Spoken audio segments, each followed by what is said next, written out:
आज हम ज्योग्राफी का थर्ड लेसन जल संसाधन के बारे में पढ़ेंगे बेटा। जल संसाधन यानी कि संसाधन तो आपको पता ही है कि जो भी हमारी आवश्यकताओं की पूर्ति करते हैं, तो जल भी एक क्या है, संसाधन है जो हमारी आवश्यकताओं की पूर्ति करता है। जल पृथ्वी के 3/4 धरातल से, जो पृथ्वी धरातल का पार्ट है उसके 3/4 भाग पर जल है, परंतु इसमें से प्रयोग में लाने वाला जल जो इसे हम 2 भाग में बांट सकते हैं, लवणीय जल और अलवणीय जल। यानी कि 97% तक हमारा लवणीय जल है, यानी कि खारा पानी है जो समुद्रों में, महासागरों में है, और सिर्फ हमारा 2.5% ही जल है जो अलवणीय है, यानी कि जिसको हम अपनी आवश्यकताओं की पूर्ति के लिए यूज़ कर सकते हैं। अलवणीय जल हमें भूम जल स्रोत से स्थायी अपवाह यानी कि जो नदियां हैं, झील हैं, तालाब हैं, इनसे, या जो ऊंची ऊंची पर्वत श्रेणियां हैं उस पर जो बर्फ़ के रूप में जमा हुआ है, यह सारा जल अलवणीय है, यानी कि इसको हम अपनी आवश्यकताओं की पूर्ति के लिए यूज़ कर सकते हैं। ऐसी धीरे धीरे जो आज कंडीशन क्रिएट हो गई हैं कि जो जल एक नवीकरण योग्य संसाधन होते हुए भी विभिन्न देशों में इसकी भयंकर कमी या समस्या के रूप में ये एक उभर कर सामने आ रहा है, और ऐसी भविष्यवाणी भी की जा रही है कि 2025 में 20 करोड़ लोग जल की बहुत ही ज़्यादा कमी को झेलेंगे। इसमें कुछ आंकड़े दिए गए हैं हमारे कि विश्व में कुल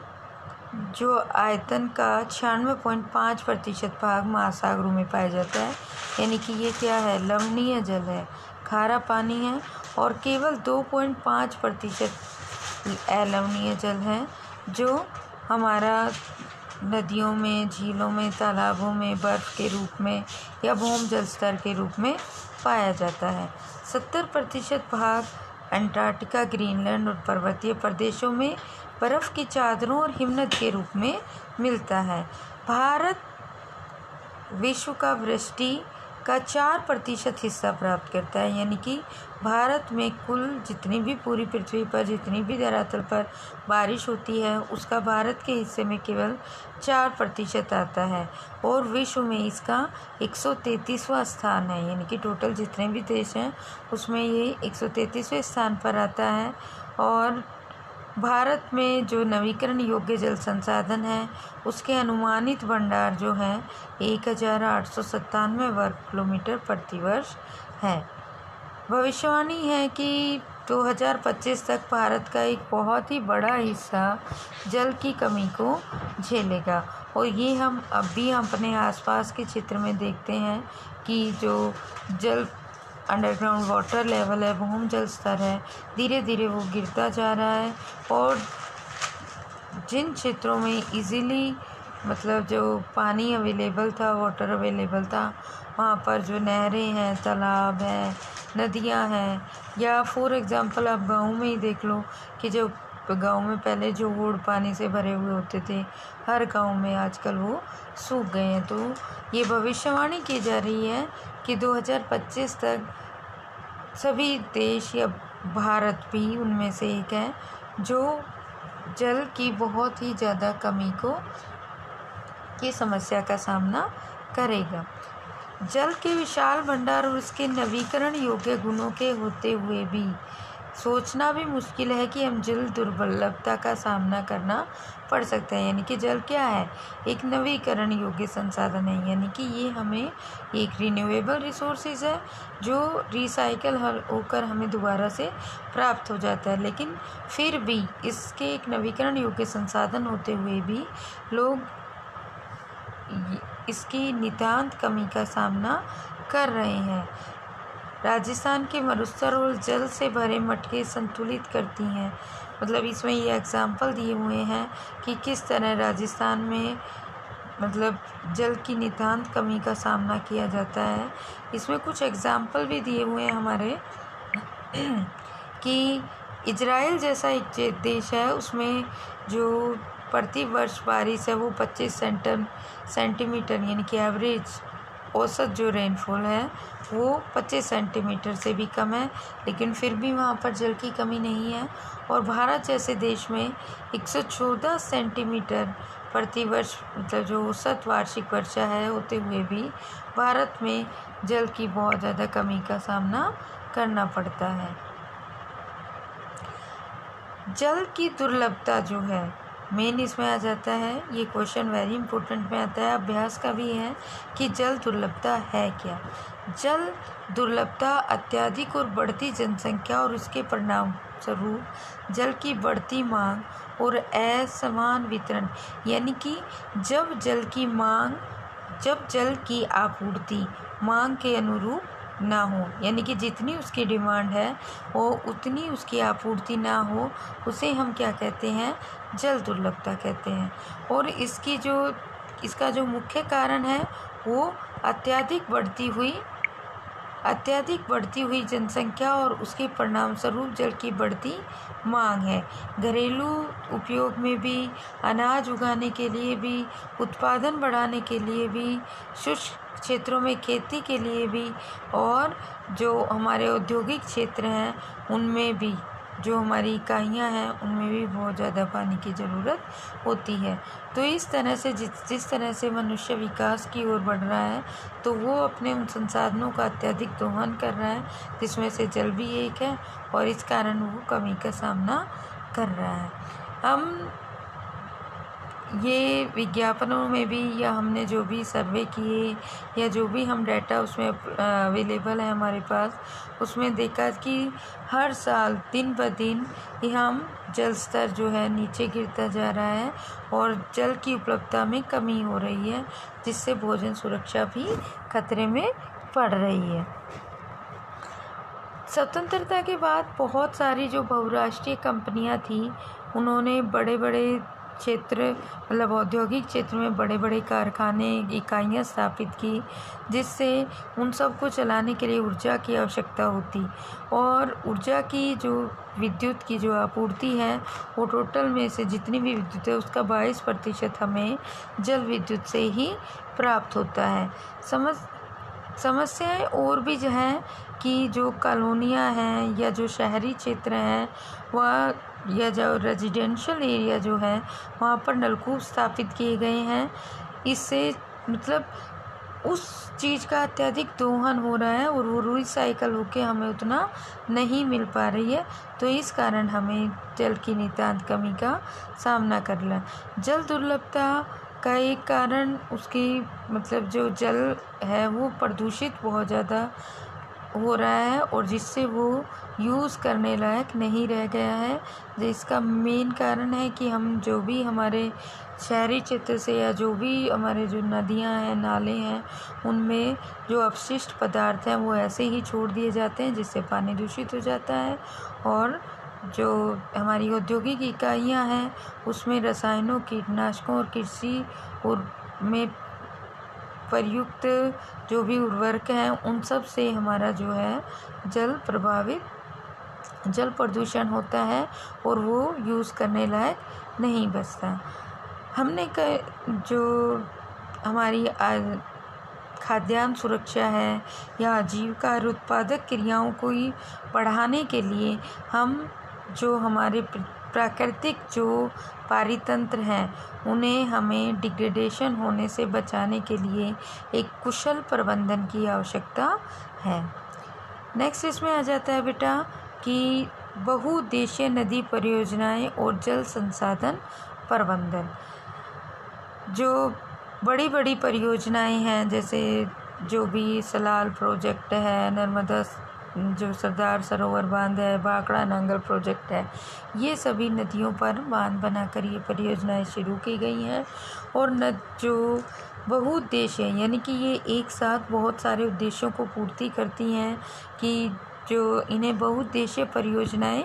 क्यों, पहला ये क्वेश्चन आ जाता है और ये वेरी इंपॉर्टेंट में आता है बेटा कि बहुउद्देशीय नदी परियोजनाएं क्या हैं और इसके लाभ क्या हैं और इसकी हानि क्या है। बहुउद्देशीय नदी परियोजनाएं यानी कि नदियों पर एक बांध बनाकर एक साथ बहुत सारे उद्देश्यों की जब पूर्ति की जाती है तो हम उसे बहुउद्देशीय परियोजनाएं कहते हैं। बहुउद्देशीय परियोजना में बांध, जलाशय, झीलों आदि पर मतलब वहाँ पर बांध बनाए जाते हैं और उससे एक साथ कई उद्देश्यों की पूर्ति की जाती है। तो पहले तो क्वेश्चन आ जाता है कि बांध है क्या, बांध क्या है। ये क्वेश्चन भी कई बार 2 नंबर में पूछ लिया जाता है कि बांध क्या है। बांध बहते हुए जल की दिशा को रोकने या बहाव को कम करने के लिए खड़ी की गई एक बाधा है। यानी कि जो बहता हुआ जल है और जो पानी है उसको रोकने के लिए हम क्या करते हैं, उसमें बाधा खड़ी कर देते हैं, उसे हम बांध कहते हैं।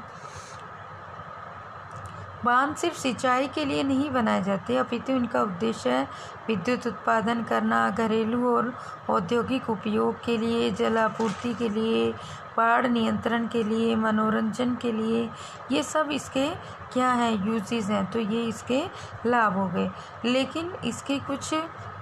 क्या है, नुकसान भी हैं, यानी कि हानियाँ भी हैं। और वो क्या है कि हम देश को समृद्धि के रास्ते पर ले जाने के लिए नए नए परियोजनाएं और बांध बनाते जा रहे हैं। और जवाहरलाल नेहरू ने तो इनको आधुनिक भारत के मंदिर भी कहा था। ये क्वेश्चन भी कई बार पूछा जाता है कि बांधों को आधुनिक भारत का मंदिर किसने कहा था। तो किसने कहा था, जवाहरलाल नेहरू ने कहा था। नदियों पर बांध बनाने और उनका बहाव नियंत्रित करने और उनका प्राकृतिक बहाव अवरुद्ध हो जाता है, जिसके कारण जो वहाँ पर ये इसकी हानियों में आता है बेटा कि जो उसका प्राकृतिक बहाव है वो अवरुद्ध हो जाता है और जो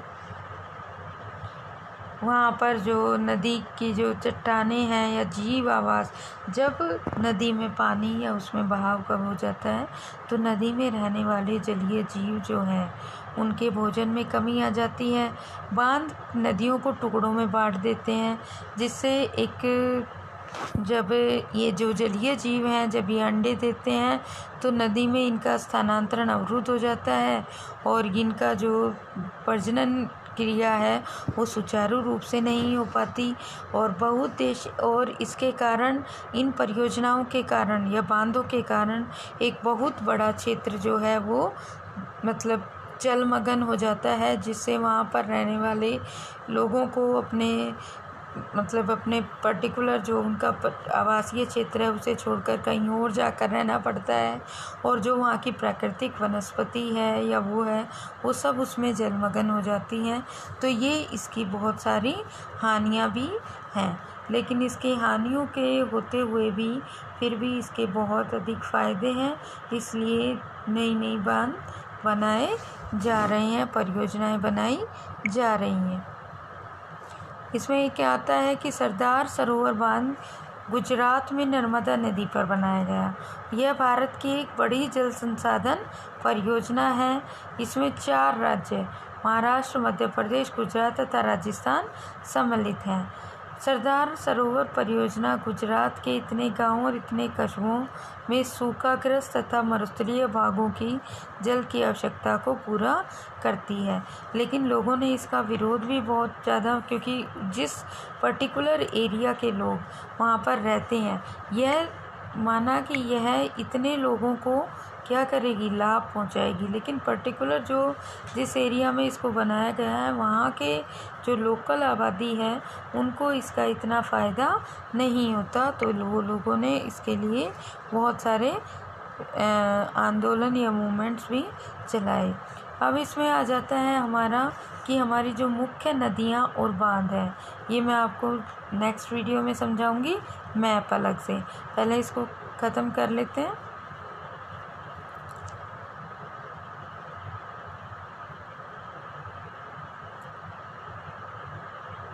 आगे आता है कि नदी परियोजनाओं में जो भी इन नदी परियोजनाओं को बनाया गया था जिसके लिए, उसमें जो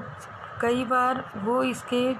अपोजिट, मतलब जिन उद्देश्यों की पूर्ति के लिए इसको बनाया गया कि नदी में बाढ़ को रोकने के लिए बांध बनाए गए। लेकिन कई बार क्या होता है कि जो बांध बाढ़ नियंत्रण के लिए बनाए गए हैं उन जलाशयों में तलछट जमा होने से बाढ़ आने का खतरा बढ़ जाता है। यानी कि पर्टिकुलरली जहाँ पर पानी को इकट्ठा किया गया है उस क्षेत्र में धीरे धीरे जो नदी बहकर आ रही है वो अपने साथ तलछट सेडिमेंट्स बहा कर ला रही है और वो जमने के कारण क्या होता है कि वो जो उसकी जल ग्रहण क्षमता है वो कम हो जाती है और वो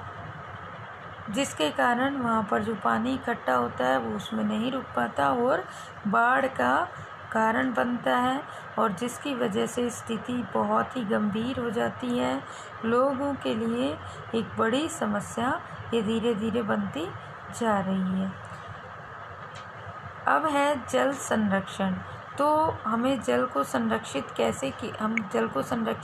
कर सकते हैं। वर्षा जल संग्रहण यानी कि बहुउद्देशीय परियोजनाओं के अलावा हम जो रेन वाटर हार्वेस्टिंग सिस्टम है उसके द्वारा, या जैसे पहले